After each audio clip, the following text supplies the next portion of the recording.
Les damos la bienvenida a la sesión del 6 de junio del taller de creación literaria para escritores. La dirección del taller está a cargo del escritor Juan Diego Mejía y busca fortalecer a escritores con proyectos narrativos en curso, que requieren acompañamiento en la creación literaria, centrada en el género narrativo, cuento, relato, crónica y novela. El taller de creación literaria de la Biblioteca Pública Piloto está dirigido a personas mayores de edad que tengan en proceso un libro de cuentos o de novelas. Van Gloria y luego María Orfaley. Yo debo decir que a mí desde el principio me gustó mucho el cuento porque ese primer párrafo me recordó una época en que yo escribía cuentos sobre el sistema de salud, o sea, sobre mi inconformidad con las EPS y las esperas eternas para pedir una autorización que si no hubiera sido por los libros para leer, hubiera sido peor todavía. Entonces creo que ese primer párrafo nos ubica en un personaje que tiene una inconformidad como con la realidad, con lo que pasa con el sistema de salud, porque el solo hecho de poner el nombre de Sabia, Sabia Salud, pues quiero decir, citar ahí, dejar como una sátira por ahí, o no, dejar el nombre para mencionar asuntos de salud y complementar con la EPS y con ese médico Pero que no es, también... no es, no es la EPS, entiendo, es una fundación. No, quiero decir que le pone el nombre de una EPS que es Sabia Salud, por ejemplo. Pero es la Sabia, Fundación Fundación Sabia. Sabia. Es Sí, una fundación. es la Bueno, Fundación Sabia en este caso, pero creo que es como un guiño ahí que él hace para complementar esa insatisfacción con el sistema de salud y con ese médico que es coherente con los médicos que nos han tocado a veces de que solamente te miran un momentico y de resto se dedican al computador a escribir la historia o lo que estén ellos leyendo, que uno ni se da cuenta de qué pasa con uno. Eh, Me gustó mucho también porque él todo lo deja como insinuado, eso me parece muy bonito, es muy sutil. Me gustó cuando lo de la mesera. Él como que para él, esas personas que se relacionan tan fáciles como el taxista del final, como la mesera, él dice, es que esa mesera debe tener un índice de masa social muy alto. ¿Por qué? Porque se ve que se lanza a tratar de interactuar con los demás. Mm, a veces a mí me sacan cuando hay términos que yo no entiendo, pero en este me invitó a buscar. Entonces el guiño del pintor que se partía a la mitad, yo fui a buscarlo y claro, le genera confianza según parece, porque es un pintor, no porque se peine así, porque lo que hacía ese pintor. Creo que ahí es donde funciona el tema del aire. Mm, no me parece gratuito que hable de que es ilustrador, del mudo, ¿por qué? Porque precisamente creo que es un personaje que está cansado de esa virtualidad, de eso de lo inhumano que nos vuelve esto, porque sí, aquí no vemos, pero y no sabemos a qué huele el otro, cómo acaricia, cómo abraza, cómo, sí. Entonces siento que hay como una inconformidad con eso de lo humano, porque su perfil profesional está muy metido en esa virtualidad. Y creo, yo no busqué el índice de masa social porque creo que eso no existe, pero me lo creí tanto que ni siquiera intenté buscarlo porque me sonó creíble. Entonces, no sé, quería como decir esas cositas del cuento que me gustó mucho. Y me parece muy bacana ese juego de la intersección de los dos círculos para decir que es en el centro donde se crea el, el índice de masa social. Muy bacano, Andrés. Muchas gracias. muy bien. María Orfaley. Bueno, como para no repetir mucho, a mí, es decir, me gusta también bastante, creo que hay como que hay una novedad en ese trabajo en jugar con eso del índice de masa social. En psicología sería que como el coeficiente de sociabilidad, una cosa así. Me parece pues como interesante esa metáfora para desarrollarla a lo largo del texto. Em, hay, pienso, pues todavía hay como dos asuntos que ahorita en esta última lectura y escuchándolo siento que podrían como, no sé si mejorarse o qué, pero este personaje es profesor y es diseñador. Lo de profesor es profesor virtual, ¿cierto? Lo de diseñador queda de paso. yo pensaría que con una de las dos y que se den más detalles de esa relación con esa profesión que ambas, como están descritas ahí, darían para esa soledad. Hay profesores virtuales que solamente tienen contacto con sus alumnos a través de las pantallas todo el tiempo. Pues eso nos está pasando ahora, pero hay quienes todo el tiempo estaban en eso, entonces es una posibilidad. O el diseñador también. Entonces yo lo que creería es que si se queda en una de las dos y hay un poco más de detalle, le da más posibilidad como de caracterizar un poco más esa relación con el mundo que él tiene. Bueno, y también sigo pensando que hace falta un poco en por qué se convierte ese paseador en personaje significativo para él, que me parece que es un elemento central en el cuento, ¿cierto? Y es como ahí hay una intención de relacionarse, ese personaje se convierte en significativo, pero muy rápidamente. Creo que todavía como que hace falta algo. Y creo también que en este cuento hay ya como que se va consolidando una voz, un estilo, ya lo decían los demás con cierta frescura. Es un tema complejo que se trabaja a través de una situación aparentemente muy cotidiana para este personaje, pero que tiene también cierta novedad en el abordaje dentro de un cuento, y eso me parece muy importante. Esas cosas quería decir. Bien, ¿alguien más? Yo sigo pensando, es que Andrés me pasó el cuento, me dijo, léelo. Le dije, bueno, lo leí con mucho interés y porque lo disfruté mucho y lo leí muy rápido y quedé con una sensación como que me había tomado un trago muy delicioso. Eso que le queda a uno después de tomarse un buen vino, que le queda como los ángeles lo suben a uno al cielo y sentí eso. Pero le dije, hermano, yo creo que eso tiene que ser, o sea, ¿por qué lo cortaste ahí? Me dijo, no, es que eso es una novela. Eh, pero yo quiero que también funcione esta parte como cuento. Yo le decía, no sé, a mí me parece que como cuento puede tener unas carencias porque habría que dibujar desde el principio un conflicto y resolverlo en esa segunda página.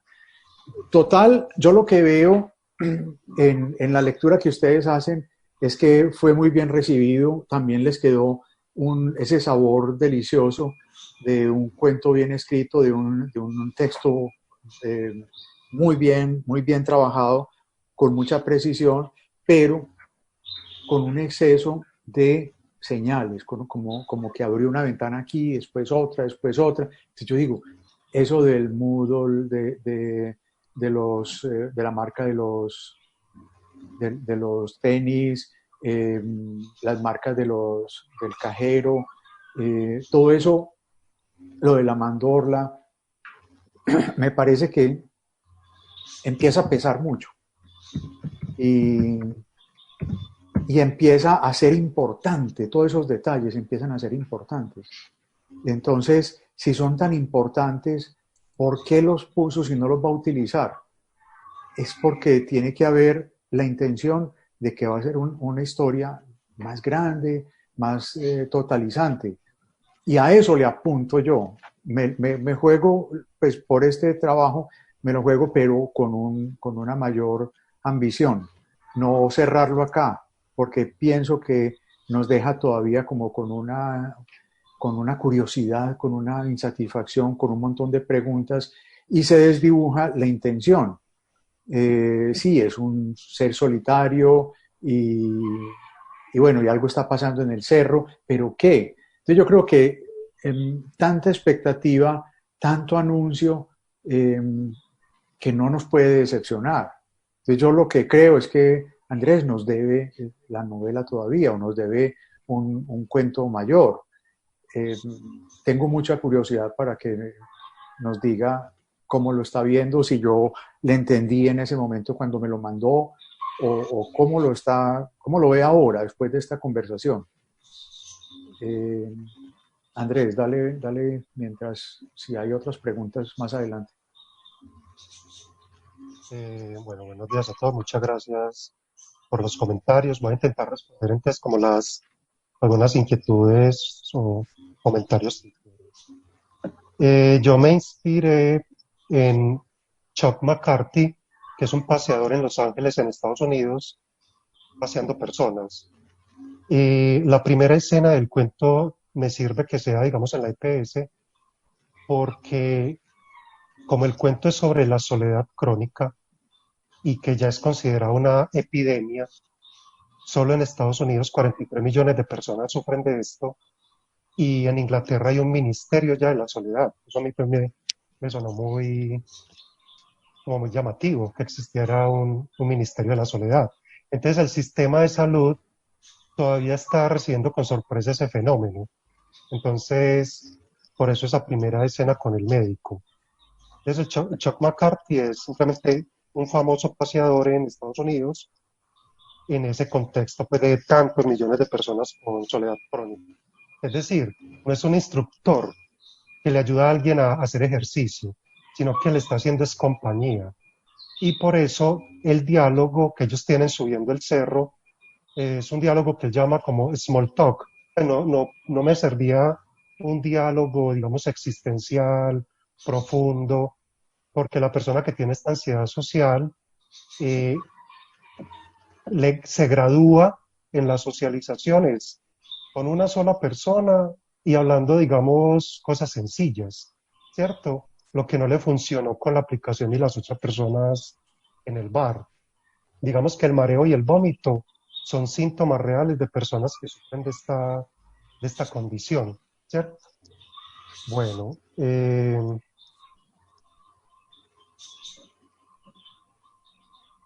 por eso digo pues que por eso no le ansiedad con el paseador, porque José, el coordinador de la aplicación del encuentro, pues lee, y eso puede estar, digamos, muy oculto, lee que este tipo está con esa ansiedad social y le recomienda al paseador, eh, porque quizá puede dosificarse ahí la exposición social, le puede ir mejor.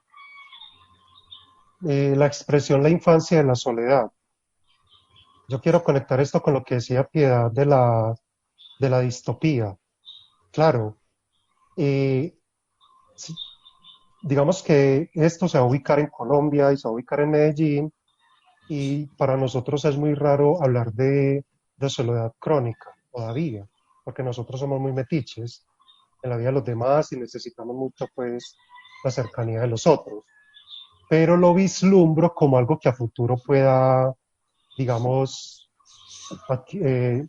llegar a escalas mayores, ¿cierto? Es decir, ya es epidemia en otros países, como en Japón, Inglaterra y Estados Unidos, y asumo que va a llegar aquí también a Colombia. Entonces, cuando el paseador dice que es la infancia de la soledad, o que ya están dejando la infancia de la soledad, de alguna manera ya es distópica en el sentido de que él tiene muchos clientes porque la soledad crónica está empezando a manifestarse fuertemente en este contexto.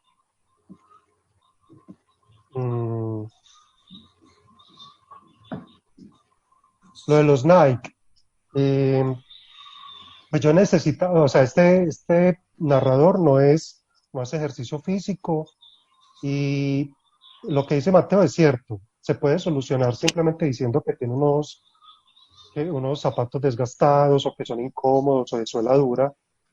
Como yo tengo un amigo que es coleccionista de tenis, le pregunté cuáles son los tenis más incómodos que existen para caminar y él me dio esta referencia, entonces, bueno, la puse, fue por eso. Él me dijo, es terrible.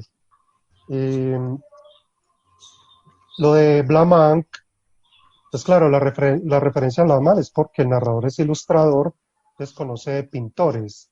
Y digamos que subjetivamente a él le parece que alguien pintaba la mitad, se peinaba la mitad, mm, le puede generar confianza, pero por supuesto que a otros les puede generar mucho miedo. Pero a este narrador no le genera miedo. Eh, lo de Eleanor Rigby, me parece muy interesante es porque en inglés hay dos términos para describir la soledad. Pues claro, en Eleanor Rigby aparece loneliness eh, o lonely, que es una soledad que la gente sufre, versus solitude, que es, digamos, esa soledad que le permite a uno pasar por encima pues, de su propia mediocridad, como dice algún autor que no recuerdo.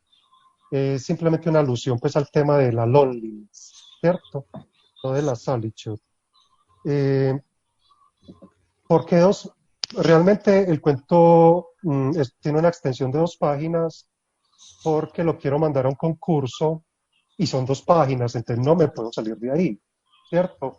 Pero a la vez yo estoy escribiendo una novela donde un adulto está, digamos, narrando su infancia, pero yo como autor no sabía nada del presente de ese narrador, nada del presente. Y a mí este cuento me sirvió, o me sirve, me va a servir, me dio información sobre el presente de ese narrador de esa novela. Entonces, digamos, por un lado, pensando en el concurso, pues no me puedo pasar 2 páginas, pero a la vez es ese ejercicio que Juan Diego nos sugirió en algún momento, de que si vamos a escribir una novela, pues primero escribamos el cuento. Y digamos que este es el cuento del presente del narrador. Mm,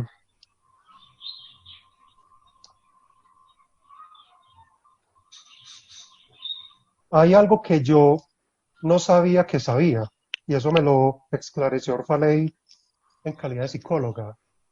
La mandorla, por un lado, se justifica que sea ilustrador para que aparezcan este tipo de recursos. Es una persona que sabe de símbolos, ¿cierto? Uno puede pensar que un ilustrador es alguien que sabe de símbolos y efectivamente me basé en el libro que está citando Gustavo, de este diccionario de símbolos. Efectivamente, pues ahí conocí la mandorla. Entonces, digamos que se justifica que sea ilustrador es precisamente para que aparezca la mandorla. Y eso que yo digo que no sabía que sabía, es porque el índice de masa social. Pues yo soy educador físico y yo me pasé 2 años y medio midiéndole el índice de masa corporal a la gente. Pero claro, a mí me quedaba faltando más datos de esa persona.